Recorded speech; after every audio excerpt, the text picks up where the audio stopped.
நான் ஒரு விவசாயி, தண்ணீர் இல்லாமல் விவசாயமே பண்ண முடியாது. ஸோ சாப்பாடு சம்மந்தப்பட்ட பொருட்கள் நம்ம உற்பத்தி பண்ண நிலத்துலேருந்து அப்படின்னா தண்ணீர் மூலாதாரமாக தான் இருக்கும்.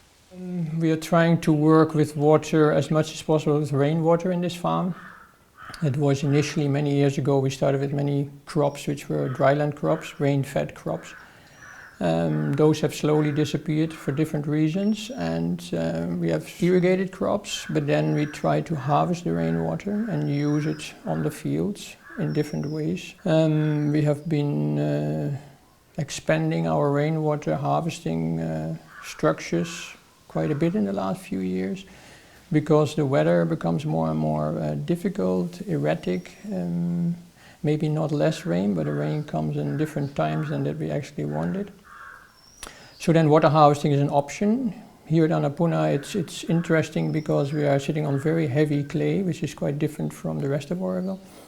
And so we don't need liners, we can make deep holes and the water stays, and we can use it over a long period of time in the different crops.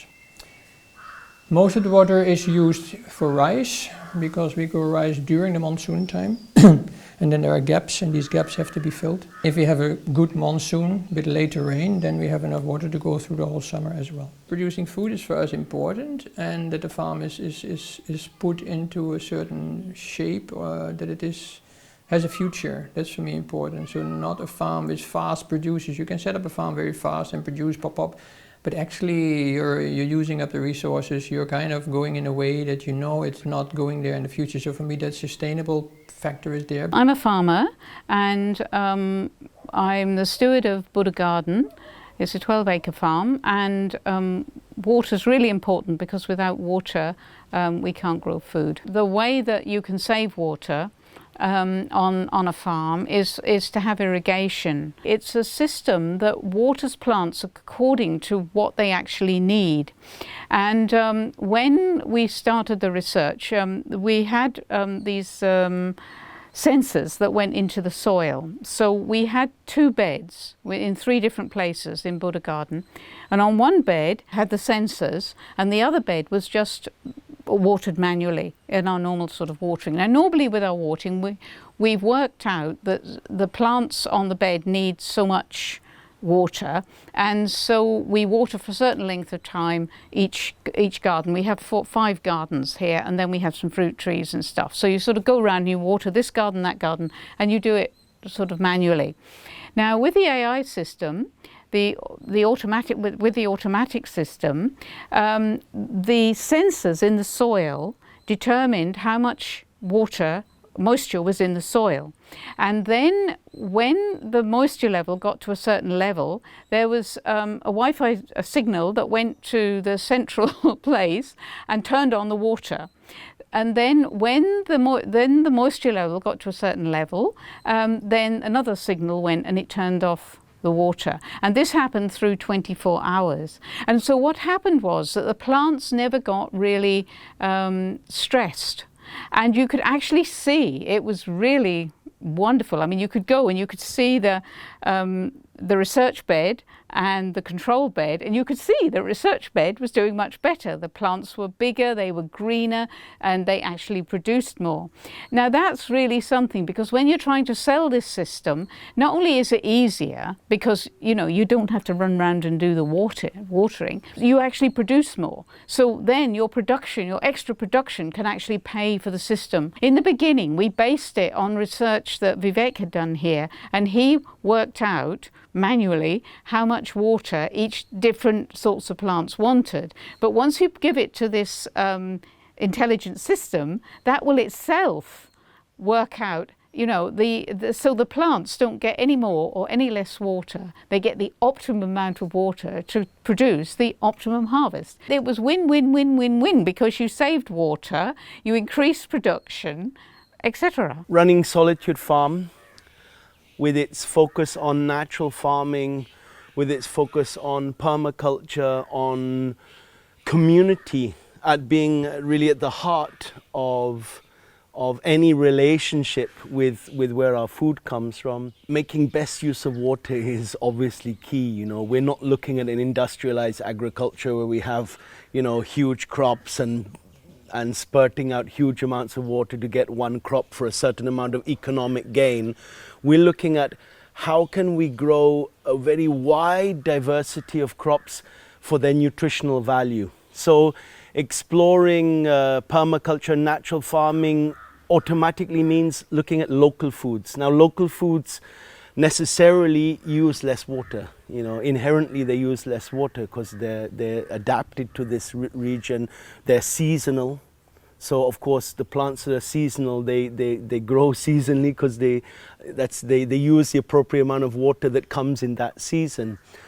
So water and watering, irrigation in the farm is like a massive for us, and how to reduce the amount of water is very important. So the techniques that we use in the farm, non-tillage. Non-tillage means not disturbing the soil.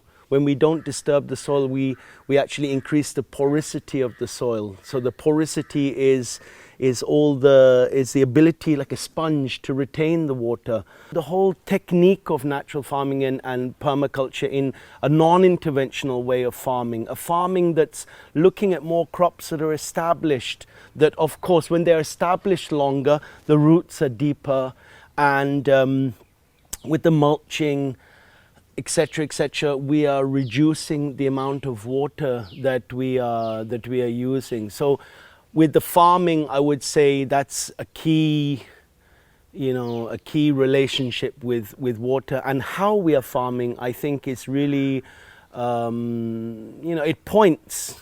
Of course, we could do it better, but it points in a direction of sustainability for water. On top of that, we do a lot of work with soaps. Actually, we make our own soap, because about 5, 6, 7 years ago, I started to recognize, but we waste a lot of water. There's a lot of wastewater going out into, just going out into in a pit or into a field. And if we started to make our own soaps, that wastewater is then another resource.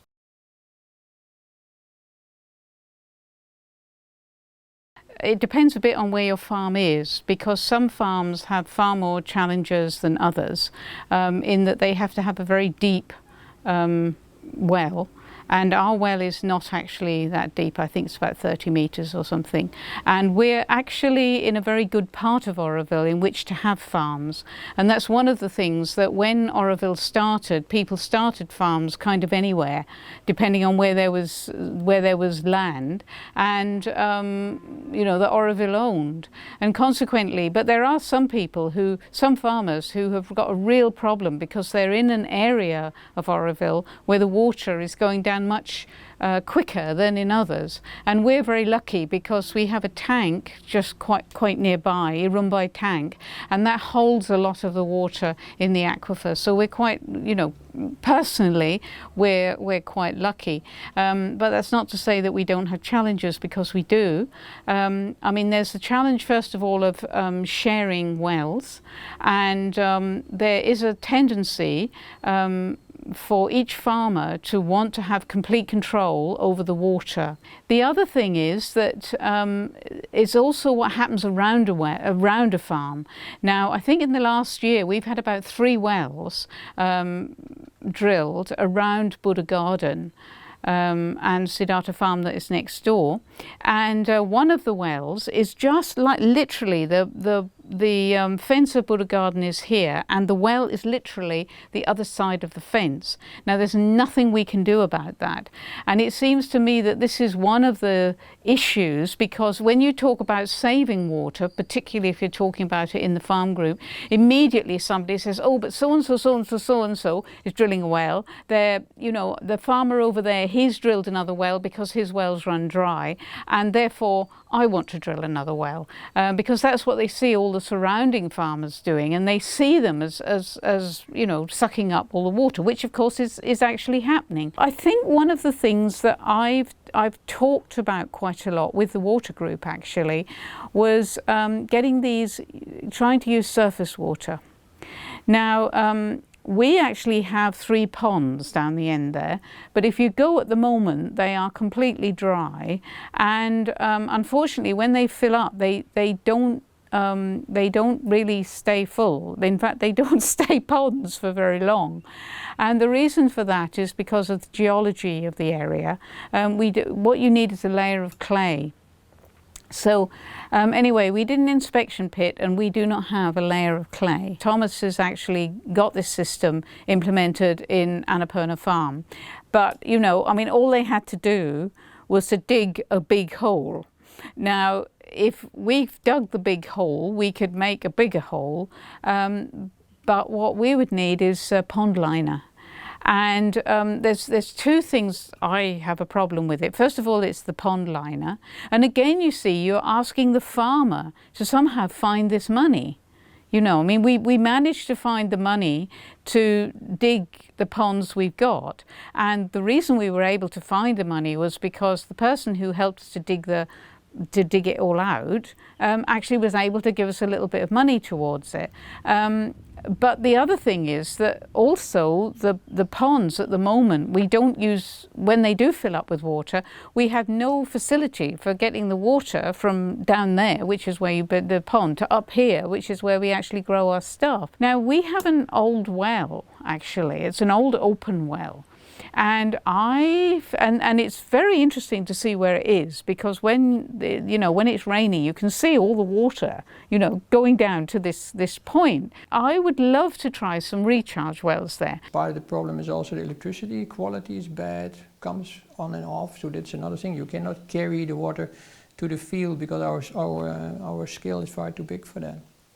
So if you want water, wherever your water comes from, it needs an energy source to give it fluently and that you can work. All these alternative systems, you need to have conventional and alternative, otherwise you cannot function properly. Because you can have nice water holes, but if there is no rain, there is nothing in the water hole, and then you can do nothing. So for me, it's also thinking in an Auroville setting, like we try to grow crops, and now you can be very idealistic, but then you don't grow many crops. So you try to make compromises in a certain way that you feel still good about it, and you work towards, as much as possible, towards sustainable systems, but you're not getting totally stuck on it, because if you do that, you limit yourself too much. So we do use deep borewell, although at the moment we have only 1 borewell available, which is not enough. A second borewell, which is there, has had some problems. We try to revive it. But yeah, so you need borewell the moment the rainwater isn't there, and then you hope it's short and you have a powerful water source, and then you stop it the moment rain comes in again.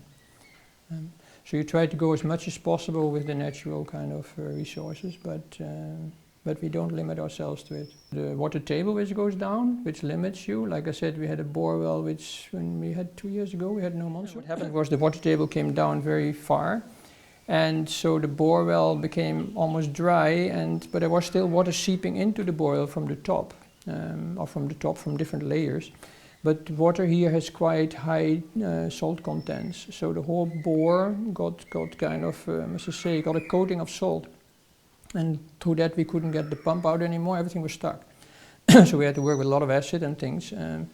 So we are afraid that it will happen again and again. If that's the case, it will limit our farming, even with rainwater, because you need the borewell to start a crop in time, to finish a crop when it comes to it, and if you don't have that, then you have to be very careful what you do, because the investment in cropping are very high. So if you put in a crop and you don't know if you can finish it, and you put an incredible investment there, then you get stuck in the middle. That's very difficult. So you start to do very limited cropping because you have to play safe. So having a backup, you can play more liberal, and 90% of the time it will work out, but the 10% of the time when it doesn't work, you can still finish your crop. Probably we irrigate 80–90% from ponds. But this 10–20 is a very important little part of the whole. Although it sounds then like that, but it's not that you lose 10–20% of the crop, you lose all crop. If you don't have those 10–20% of backup possibility. இப்போ தண்ணீரினுடைய அளவு வந்து நாளுக்கு நாள் கீழே போய்கிட்டு இருக்கு. அப்போது விவசாயம்ன்றது எந்த மாதிரி விவசாயம் பண்ணணும்னு இப்போ ஒரு விஷயம் வந்துட்டு இருக்குது. இது வந்து ஒரு சேலஞ்சு தான் எங்களுக்கு. ஏன்னா ஒரு புதுவிதமான டெக்னாலஜி பயன்படுத்தி தண்ணியை பயன்படுத்துகிற அளவை குறைக்கணும் அப்படின்னு சொன்னால் அந்த உபகரணங்கள்லாம் நான் வாங்கி ஆகணும். அது ஒரு ஃபார்மருக்கு செலவு அதிகம் தான். இப்போ அந்த காலத்தில் வந்து தண்ணீர் பிரச்சனை இல்லாத காலகட்டத்தில் ஃப்ளோ சிஸ்டம் சொல்லக்கூடியது நிலத்தினுடைய மேற்பரப்பில் தண்ணி வாய்க்கால் கட்டி வரப்பு கட்டி தண்ணி பாசி விவசாயம் பார்த்தாங்க. அப்போ அவங்களுக்கு அதிக செலவு எடுக்கலை. இப்போது தண்ணீருடைய பற்றாக்குறை அதிகமாக ஆக ஆக நிலத்தினுடைய நீரினுடைய உயரம் குறைஞ்சிக்கிட்டே போக போக தண்ணீருடைய மதிப்பு கூடிகிட்டே வருது. இப்போது நான் ரொம்ப நாளைக்கு தண்ணீர் பயன்படுத்தி ஆகணும் அப்படின்னா விவசாயி முக்கியமாக அவர் வந்து தான் நிலத்தில் பயன்படுத்தக்கூடிய அளவு தண்ணியை வந்து கட்டுப்பாட்டுக்குள்ளே கொண்டு வரணும் அப்படின்னா அந்த டெக்னாலஜியை பயன்படுத்தி அந்த ஃப்ளோ சிஸ்டம் சொல்லக்கூடியது மேற்பரப்பு பாசன வசதி இல்லாமல் தெளிப்பான் மூலயமா பயன்படுத்தணும். இயற்கையிலேருந்து கிடைக்கக்கூடிய மழை நீரை சேகரிக்கணும். It is a challenge for us. அது நாங்கள் ஏற்கனவே சில குட்டைகள் குளங்கள் கிளங்கள் வெட்டியிருந்தால் கூட அந்த மண்ணினுடைய தன்மை வந்து தண்ணியை தேங்கி வைக்க முடியாதது. என்ன தான் மழை பெஞ்சு அந்த பள்ளங்கள் நிரம்பினா கூட அந்த பள்ளங்கள் ஒரு 1-2 நாளில் தண்ணி பூரா கீழே போயிடும், அங்கேயே நிற்காது. அதே இடத்துல இருக்கிற மாதிரி இருந்தால் எங்களுக்கு அந்த நிலங்களுடைய வளமை நல்லாவே கூடும், வளம் கூடும். தண்ணியை மறுபடியும் அதிலேருந்து பம்ப் பண்ணி மற்ற பயிர் கொண்டு போகலாம், ஒரு 3 மாதம் பயிர் வைக்கிற மாதிரி கொண்டு போகலாம். இப்போ எதுவுமே செய்ய முடியாமல் அது கீழே போகுது. ஸோ அந்த மாதிரி மறுபடியும் விவசாயி அந்த சேலஞ்சை சரி பண்ணணும், அதாவது தண்ணீரினுடைய கஷ்டத்தை அவர் வந்து எதிர்கொள்ளணும் அப்படின்னு சொன்னால் அந்த ரிசர்வார்னு சொல்லக்கூடிய இடத்துல வேறு சில களிமண் மற்றதெல்லாம் போட்டு தண்ணி வந்து பெர்குலேஷன் ஆகாமல் தடுத்து நிறுத்தி அந்த தண்ணியை பயன்பாட்டு கொண்டு வந்தாருன்னா அது கொஞ்சம் அவருக்கு வசதியாக இருக்கும். இட் இஸ் சேலஞ்ச் தான். அந்த இடத்த பொறுத்த வரைக்கும் அவர் இன்வெஸ்ட்மெண்ட் பண்ணணும், நிறைய ஒர்க் பண்ணணும்.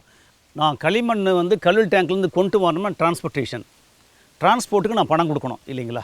சரி, நம்மக்கிட்ட நிறைய வண்டி ஆரோவில் இருக்கும், ஒருத்தரும் சும்மா கொடுக்க மாட்டாங்க, பணம் வாங்கி தான் கொடுப்பாங்க. அப்புறம் எனக்கு பணம் தேவை தானே. பணம் இல்லாமல் இருக்கக்கூடிய அசட்ஸை நாம் வந்து ஷேர் பண்ணிக்க முடியும் அப்படின்னு சொன்னால் நீங்கள் சொல்கிற மாதிரி என்ன இருக்குதுன்னு போனால் அதை வச்சே நம்மளை பண்ணிக்கலாம். எதுவுமே தேவையில்லை, எதுவும் இல்லைன்னு இல்லை, எல்லாம் நம்மக்கிட்டே இருக்குது. அதை முறையாக நம்ம பயன்படுத்திக்க முடியல. அதுதான் இன்றைக்கி இருக்கிற பிரச்சனை. இப்போ ஃப்ளோ சிஸ்டம்ங்கிறத நீங்கள் பார்க்கலாம். பம்ப்பு பண்ணி தரையில் தண்ணி ஊற்றும் கீழே, அந்த சேனல் ஓப்பன் சேனல் சர்ஃபேஸ் சேனலில் வண்டி தண்ணி ஓடி போய் நிலத்தில் அப்படி திறந்து விட்டால் மாவட்டம் ஏக்கரெல்லாம் பாஞ்சு கிடக்கும். அதுதான் ஃப்ளோ சிஸ்டம்ன்றது. அது இப்போ நாங்கள்லாம் வந்து பைப்பில் லைனை கொண்டு போகிறோம், அங்கங்கே மைக்ரோ ஸ்ப்ரிங்க் தவிர பைப் லைன் கொடுக்குறோம். ஸ்ப்ரிங்க்லர் தான் வேலை செய்யும். அப்போ உங்களுக்கு டைரெக்டாக கிரவுண்டில் வந்து தண்ணி வேஸ்டேஜ் ஆகாது. So the challenges we face are our own inertia, our own lack of willingness to change. We all have that on some level of our being, and one has to ask the question, why is it that we are unwilling to change? And I would say that it's because we didn't allow ourselves an exposure. We're stuck on our potatoes, but we didn't allow ourselves to experience the karnakeringa, the elephant foot yam, or the seppankeringa, the taro, or the tapioca, the maravili keringa, because we're stuck on our habits. The type of farming that I'm looking at, a non-interventional farming, a farming that honors the plants that grow around us naturally as a primary source of nutrition. To really succeed in that, you need a large group of people really to come together and work on that, really intensely. And again, when we talk about water, I'm not only talking about water use here, I'm talking about water use everywhere. It's not like, oh, we're all safe and then, don't worry about them. It's about water use everywhere. So if we get our nice organic produce from outside with a big green stamp on it, but we don't think about how that's been grown, or the water used to build the lorry to bring it for, an 18-hour journey, there's no logic in our spirituality.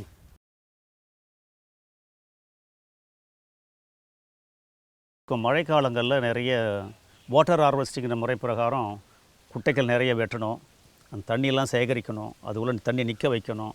தண்ணி அதுக்குள்ளே நிற்க வைக்கணும்னா நம்மளுடைய இது வந்து red soil, இது தண்ணி நிற்காது.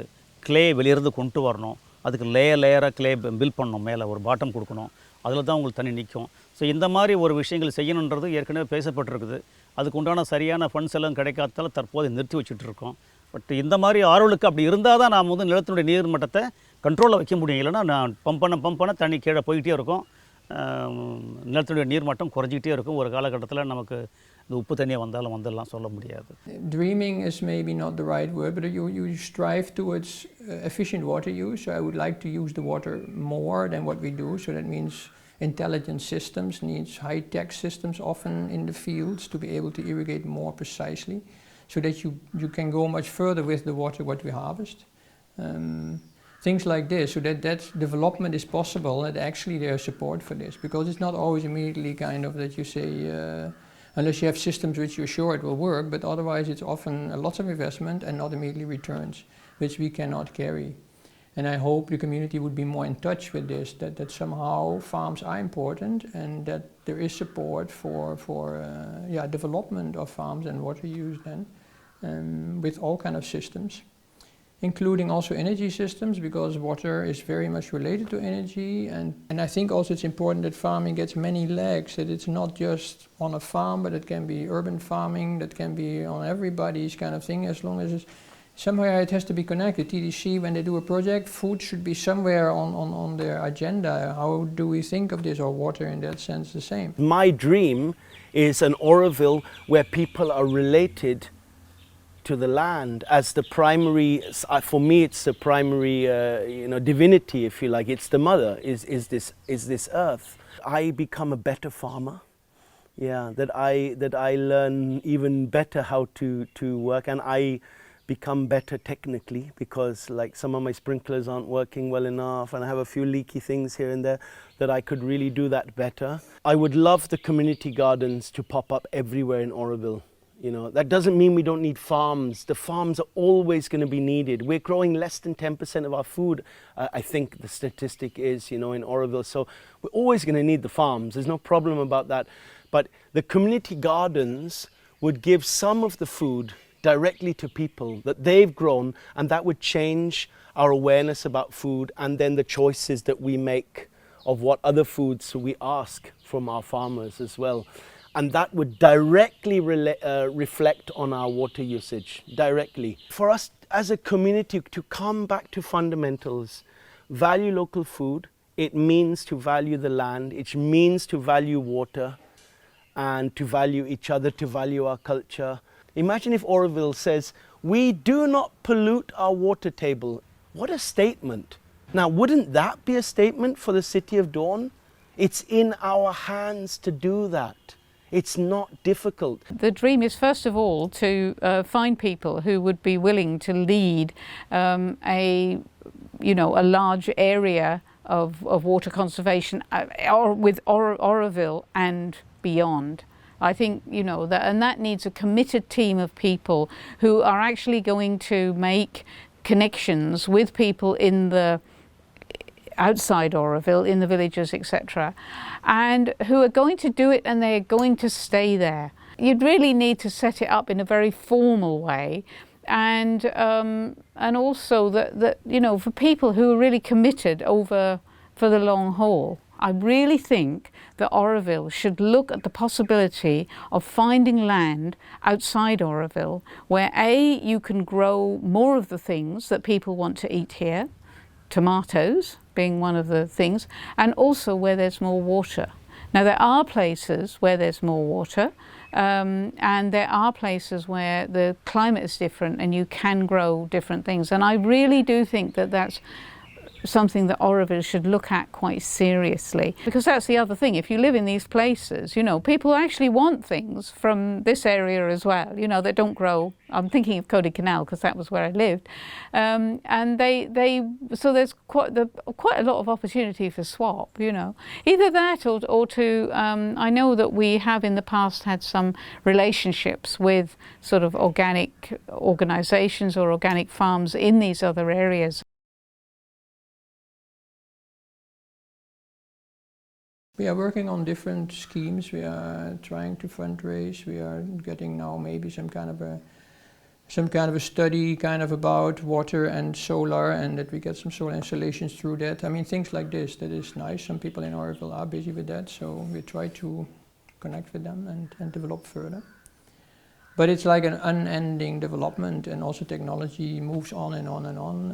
And for us, it's also looking what is important, so that you don't get carried away with fancies but really kind of stuff which is useful and gives us more for what we have. And there's lots of talk about it, but still very little actions. People, they like to sit around tables and talk about possibilities, but when it comes to, okay, what do we need and what do we do for that?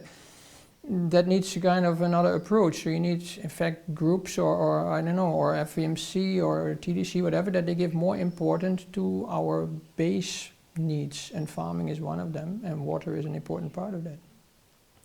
So, so this just needs more attention. It needs to be less on the fringes and more in the center of Auroville's development. And maybe create also farmers in Auroville, because farming is always seen as something like, yeah, it's not really a profession, but actually it's a real profession. It needs much more input on that level, and we just don't do it. I mean, there could be internships organized. There could be all kind of things coming to help young people, because I mean, young people see farming that somehow it's in the sun with a mumty and it's hard work, but there's all kind of other aspects to it. Farming and food production has an incredible wide scala of needs. And so, yeah, somehow that is not known, and it's also, yeah, who is going to tell them what? So it needs to go slowly. It has to become part of our culture, that food growing and food processing, the cooking of food is also important. I mean, all these things that slowly we see, this is the kind of food we can grow here, and we can do it in a sustainable way, and now we can kind of start to live on that kind of base. A lot of community gardens, but since the lockdown we've done about, I'd say we're engaged with about 20 different places doing gardens, and a lot of the gardens are using grey water. So there's a lot of concern, is the grey water clean and this and that, and is it fit for usage in the plant? So we've done a lot of exploration on that subject. The best thing that people can do is a few communities come together, they make their own bioenzyme, they use that bioenzyme, they make their own hand soaps. I don't know, once every 2 months they get together, they'll have enough, or maybe even once every 3 months they may have enough. And then you have to find a way to change the plumbing. Like in our cafe, we have 3, 4, 5, 6 or 7 different taps that all get channeled into a tank. And that tank then goes through a sand filter and into another tank, and then we pump from that tank direct to the field on a daily basis. So that's like, I mean, that's as quick as it can go back to the field. I see that using that wastewater, an act of devotion actually to Mother Earth, it's an act of consciousness to start with. However well we know each other, and your opinions and your beliefs and your preferences, when it comes down to food, we're equal, When it comes down to our relationship on the value of that water and the responsibility to use that wastewater, we're equal. So our preferences, they don't touch that. And I think that that's to move away from a very dualistic way of being in which we're entrenched in because of how we've been conditioned, how is our education system, the whole way that thought operates in terms of belief. This actually undermines all of that. So in Solitude we give a soap workshop every week. I know Nina regularly does bioenzyme workshops. I know Reka is producing shampoos and body creams, I think even toothpaste, tooth powder, and she's engaged in that. She came recently to teach a group of kids how to make their own shampoo, and there's Dr. Margarita already, selling that in the shops in Auroville, which is absolutely wonderful. And I'm not saying that shouldn't happen; that should happen. But on top of that, people can also do it themselves as well. There's nothing wrong with having both. Plenty of community gardens are going on. Like one has just started in Alok's place. There's one has just started in Maitreya 1, amazing garden. Within a week, they have radishes and cluster beans. And those people are thinking about water now. This is what the COVID time represents for us, I think, as humanity. A shift in paradigm. It's a shake-up, in a very big way. And if we, in Auroville, I think that there's a very fertile ground that's been prepared over many years by many different people on many different angles, and we're ready for that. நிலம் மட்டும்தான் இருக்குது எல்லாருக்கிட்டையுமே. இப்போ நான் வந்து ஒரு form குரூப்னோட அசோசியேஷனுக்குள்ள மெம்பராக இருக்கிறேன். அப்போது எங்களுக்கு எல்லாருக்குமே இந்த பிரச்சனை இருந்துகிட்டு தான் இருக்குது. மழைக்காலங்களில் கிடைக்கக்கூடிய தண்ணியை தேக்கி வைக்கணுன்றது இருக்குது. ஆனால் நிலத்தினுடைய தன்மை வந்து ஒவ்வொருத்தருக்கும் ஒவ்வொருத்தரும் வேறுபட்டு இருக்குது. நான் செம்மண் பகுதியாகிறதுனால என்னால் வந்து நிற்க வைக்க முடியாது. அப்படி களிமண் பகுதியில் இருக்கிறவங்களால அதை நெட்டி வைக்க முடியும். பட் அவங்களுக்கு ஒரு ப்ராப்ளம் வேணால் அதை டிக் பண்ணணும், பெரிய பண்ணணும், அதை கொஞ்சம் சுற்றி சரி பண்ணணும், அந்த மாதிரி பைப்லைன் கொண்டு போகணுன்ற மாதிரி வர செலவுலாம் அவங்களுக்கு இருக்கும். எனக்கு என்டையருமே ரெட் சாயிலுங்கிறதுனால என்டையரும் புதுசாகவே எல்லாத்தையுமே பண்ணி ஆகணும். ஸோ இந்த மாதிரி ஒரு கனவுகள் எங்களுக்குள்ளே இருந்துக்கிட்டு இருக்குது. இதுக்கு பொருளாதாரம் முக்கியமானது பண முதலீடு தான். பணம் இல்லாதனால எங்களை யாருமே அதை செயல்படுத்த முடியாமல் வெட்டின பள்ளம் வெட்டினதெல்லாம் அப்படியே நிலைமை கிடக்குது. இப்போது எந்த ஒரு எதிர்பார்ப்பும் இல்லாமல் நான் வந்து குறைஞ்சது ஒரு 6 மீட்டருடைய அகலத்துக்கு, ஒரு 4 மீட்டர் ஆழத்துக்கு, குறைஞ்சது ஒரு 60-70 மீட்டர் நீளத்துக்கு ஒரு நீட்ட பெரிய பள்ளம் வாக்கிய நோண்டி வச்சுருக்கேன். என்னுடைய நிலத்துக்குள்ளார வந்து வெளிந்து வரக்கூடிய தண்ணி, என்னுடைய நிலத்துக்கு தண்ணி எங்கேயுமே வெளியே போகக்கூடாது, அங்கே தான் தங்கணும் தண்ணி. திரும்ப அது வந்து பெர்குலேஷன் ஆகணும், திரும்ப என்னுடைய சாயில் ரீசார்ஜ் பண்ணணுன்றதுக்காக மெத்தட் பண்ணியிருக்கோம். The way that you can save water on a farm is to have irrigation, and irrigation can actually be quite expensive, and I think it would be really good if you know, there was sufficient support for the farms, that when you want to sort of do this, then you can do it. So the issue of energy as well, because you can get these so-called free electricity connections, and some farms have them. I feel that it's not very sustainable, because I think it's something that can and has been in the past withdrawn. And I think it's far better if farms invest in solar energy for pumping water, even if they don't want solar in their houses and stuff. From the point of view of Auroville and the farms, it would be better to invest in solar than to invest quite large sums of money for a free electricity connection.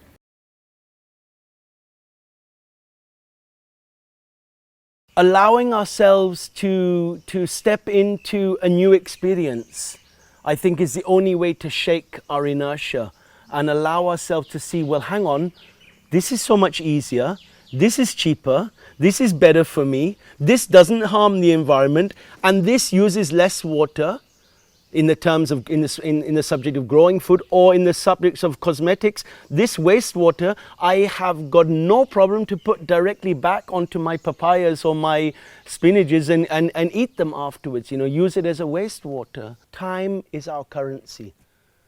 You know, speaking is all very well, but what time do we give for things? How much willingness? How much energy do we give to something? In the lockdown, I started to have meetings with a few different people about policy change vis-a-vis local food. So Poonam was looking at architecture and local food. So she came up with like the top 10 you know, actions that can be advised actions for architects in relation to building. So the first one was there should always be a community kitchen.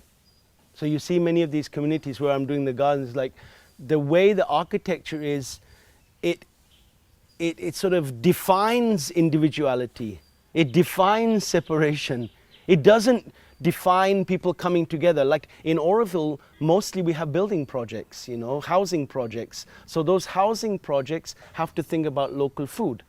Then we had another person who was looking at Ingmarie, she's working on water especially, and we were discussing, okay, so with those, there's a whole block there that are all fed into that wastewater treatment plant behind Maitreya, and we actually looked like how many people are actually using chemical soaps. There's a lot of them. A lot of them use chemical soaps. So how do we address that with them? How do we, like, what do you do? So we write emails to them, this or that. Many people don't reply. You go to every house's door. We said, okay, let's have a little festival, you know, at the community gardens talking about soap. Let's have a bioenzyme workshops for them. Let's give samples of bioenzyme. So all these initiatives need to be considered. How to reach out, you know.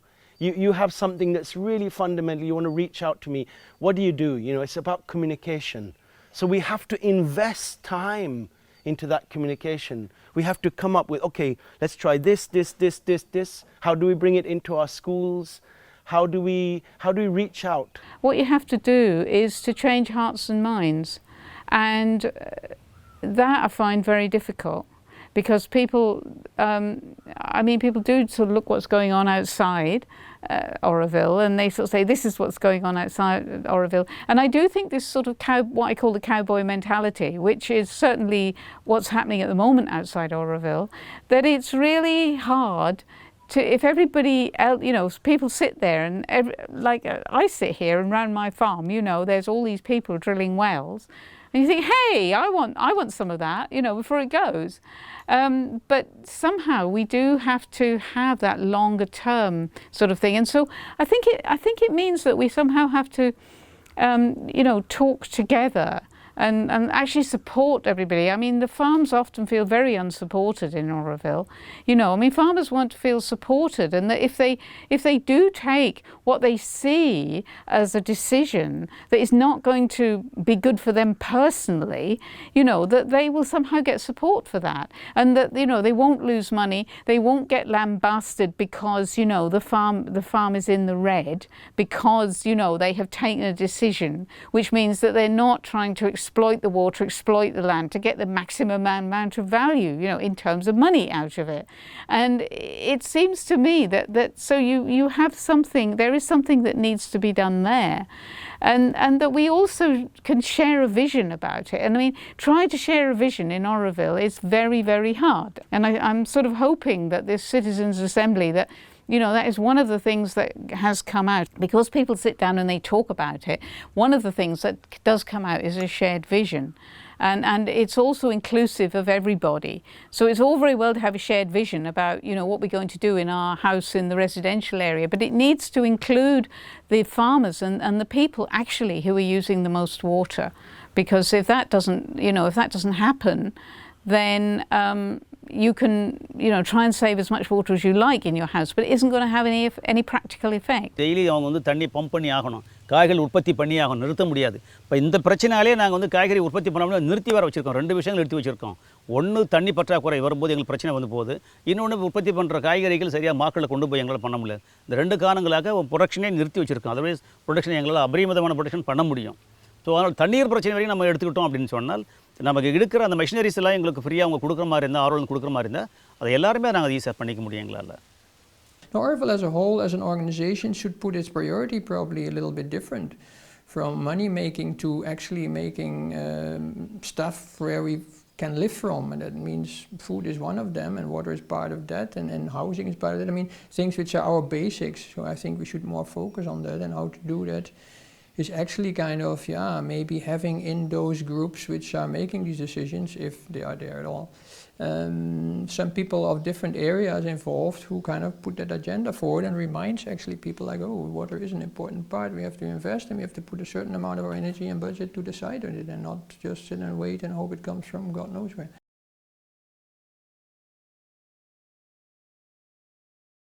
விவசாயத்தை பொறுத்து மட்டும் தான் நான் பேசிகிட்டு இருக்கேன் இப்போது. அப்போது நீர் பிரச்சனை அப்படின்னு தண்ணீர் பிரச்சனை நமக்கு இருக்குது. தண்ணீருக்கு நம்ம முக்கியத்துவம் கொடுக்குறதமா இருந்தால், அந்த தண்ணீருக்கு தக்கவாறு தான் பயிரிடணும், விவசாயம் பண்ணணும். ஒரு எக்ஸாம்பிள் சொல்லலாம். வாழை மட்டும் பயிர் வச்சாங்க அப்படின்னா அது சாத்தியமில்லை. அது வாழை என்பது ஒரு நீர் பயிர், தண்ணீர் பயிர். அது தண்ணீர் அதிகமாக செல்லும். அது மாதிரி செய்யக்கூடாது. அதில் மல்டிடைர் சிஸ்டத்தில் கொண்டு போகணும். வாழை இருக்கணும், அது பக்கத்தில் ஒரு கொய்யா மரம் இருக்கணும், இந்த பக்கத்தில் வெஜிடபிள் காய்கறி இருக்கணும். இப்படி மிக்ஸ்டு ஃபார்மிங் சிஸ்டம் கொண்டு போனோம்னா, இப்போ ஒரே சமயத்தில் தண்ணி பாசும் பொழுது அது எல்லாத்துக்கும் போகும். அதில் மல்டிடைர் கல்டிவேஷன், ஃபார்மிங்கை பொறுத்த வரைக்கும் மல்டிடைர் கல்டிவேஷன் தான் பண்ணால் தான் நீரோட ஆதாரத்தை நம்ம கட்டுப்படுத்த முடியும். ஒவ்வொரு பயிருக்கும் கொடுத்தாலும் பண்ண முடியாது. ஒன்று. ரெண்டாவது, ஃப்ளோ சிஸ்டத்தை நம்ம செய்யவே கூடாது. ரெண்டு. மூணாவது, ஒரு சாயில் வந்து பேடி மற்ற கிரைன்ஸ் அதிகமாக தண்ணி எடுக்கக்கூடிய பயிர் வகைகள் வந்து தண்ணி அதிகமாக எடுக்குது அப்படின்னு அந்த சாயில் அதுக்கு சூட்டபிள் இல்லை, தண்ணி பாசனா ஒரு 1 hour 2 hour கூட நிற்க மாட்டேது, தண்ணி இழுத்துக்குது அப்படின்னு சொன்னால் அந்த மாதிரி இடங்களில் அந்த பயிர் வைக்கவே கூடாது. அது ஸோ நிலத்துக்கு தக்கவாறு, ஒவ்வொரு நிலத்துக்கு தக்கவாறு என்ன பயிர் சூட்டபுளோ அந்த பயிர் மட்டும்தான் பயிர் வைக்கணும். அதுவும் அது மல்டி டயராக கொண்டு போகணும், மோனோகல்ச்சராக போகக்கூடாது. இப்படி போனோம்னா தண்ணி ஆதாரத்தை நமக்கு கட்டுப்படுத்தலாம், தண்ணியோடைய வேஸ்டேஜை தடுக்கலாம், ஃபார்மருடைய செலவு அதிகம் நம்ம குறைச்சிக்கலாம், ஒரு வருமானத்தை அதிகமாக பெருக்கலாம். Yeah, like I said, I mean, refocusing of the community. I mean, I think that's the key actually of moving forward and making this process more continuous and important. I mean, I think then it will develop. It's difficult to say how it will develop. It's really kind of, that's how also I normally work. I work step by step. We know we have to develop. We know we need food, we need water, we need all these items, and then bit by bit you develop it. But if it stays with a small group of people, like individuals who are committed and they do something, which is nice, but as a community as a whole, we have to kind of start to kind of see things slightly different, I think, and focus on stuff which is which is basically our basic needs for living. I mean, that's, I think Auroville has forgotten a little bit, being carried away with money and tourism and all these things, and not really actually investing into this. We have ring roads and we have all kind of beautiful things, and they are probably needed, but we haven't developed things like a good water system, a water group. I see them also struggling. They are kind of just a handful of people which find it important, but it's not really on the agenda. Unless suddenly the water is finished and then people scream, the food is not there, oh, then people scream. It's like, yeah, all right, that's a bit late. So this is kind of, I think, what is important, that we, as a community, we put a bit more important to these factors. It's not enough to just have an Auroville plan. And I do think this is actually one of the things where, I mean, everybody tells us, you know, not to flush our toilets too much and all that sort of thing. But I mean, if people are drilling, like there's no tomorrow, and there won't be a tomorrow if they keep drilling the way they're drilling, then I mean, what's the point of me trying to save water? I mean, I know that there is a point from both from an ethical point of view, you know, we want to do the best we can, etc., etc. But from a purely practical point of view, you know, there won't be any water if everybody, as soon as they run out of water, said, let's drill another well. And so that has to actually be done on a bioregional level. And I think, I mean, there are people in Auroville who I feel have that capacity to, I mean, I couldn't do it, but there, and it's sort of, I get quite sort of exasperated because it hasn't happened, because obviously this is one of the things that needs to happen. I would like there to be a water plan for Auroville. And of course part of that water plan would be to help the farmers, because I think, you see, farmers are one of the largest consumers of water in Auroville. I mean, everybody goes on about, you know, how much you use to flush your toilet, but it's not actually where the water goes. The water goes to grow your food. I see the vision, I see it very clearly, and it is happening here and there.